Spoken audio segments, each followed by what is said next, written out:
ଜୟ ଜଗନ୍ନାଥ ସାଙ୍ଗମାନେ।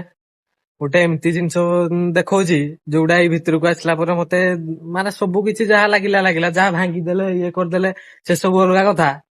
ଏସବୁ ପାଇଁ ଆହୁରି ଗୋଟେ ଖରାପ ଲାଗିଲା ଏଇ ଜିନିଷଟା।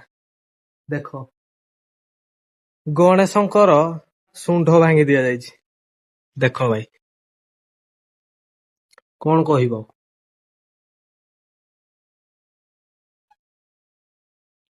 ପ୍ରଭୁ ଶ୍ରୀ ଗଣେଶଙ୍କର ଶୁଣ୍ଢ ଭାଙ୍ଗି ଦିଆଯାଇଛି। ଏଇଟା କାଇମେଟ କଲେଜ।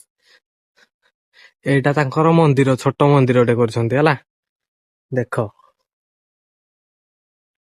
ଛୋଟ ମନ୍ଦିର ଯାହା ଠିକ ଅଛି, ସବୁ ଅଛି, କିନ୍ତୁ ଯାହା ଭାଙ୍ଗିଦେଲେ ଇଏ କରିଦେଲେ ସେ ସବୁ ଅଲଗା କଥା।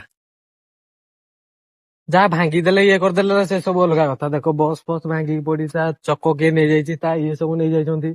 ଘର ଦ୍ୱାର ଯାହା ଭିତରେ ଯାହା ଜିନିଷ ଦରକାର ଜିନିଷ ଲୋକମାନଙ୍କର ସେ ସବୁ ନେଇଯାଇଛନ୍ତି। ଏପଟେ ଦେଖ, ଗୋଟେ ପୁରୁଣା ଜମାନାର ଗୋଟେ ମନିଟର ନା କଣ ସେଟାକୁ ଦେଖେଇବା ପରେ ସେ ସବୁ ନେଇଯାଇଛନ୍ତି। କିନ୍ତୁ ଏଇ ଜିନିଷଟା ମତେ ଭାରି ଖରାପ ଲାଗିଲା, ଯୋଉଟା କି ଗଣେଶଙ୍କର ଶୁଣ୍ଢ ଭାଙ୍ଗି ଦିଆଯାଇଛି। କଣ କହିବ ଲୋକମାନଙ୍କୁ? କିଏ ବୁଝେଇବ? ଏସବୁ ଯାହା କଲେ କଲେ, ଏସବୁ ସିଏ ଭାଙ୍ଗିକି ଇଏ କରିକି ସବୁ ନେଇକି ପଳେଇଲେ। ସେ ଚକ, ସେ ଗାଡି, ଜିନିଷ ପତ୍ର ସବୁ ନେଇକି ପଳେଇଲେ।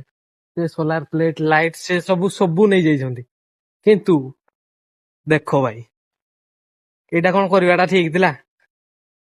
ଦେଖ, ମାନେ କଣ କହିବି ଆଉ? କହିବା ପାଇଁ କିଛି ବାକ୍ୟ ନାହିଁ। ହଉ ଛାଡ, ଯାହା ହେଇଛି ହେଇଛି।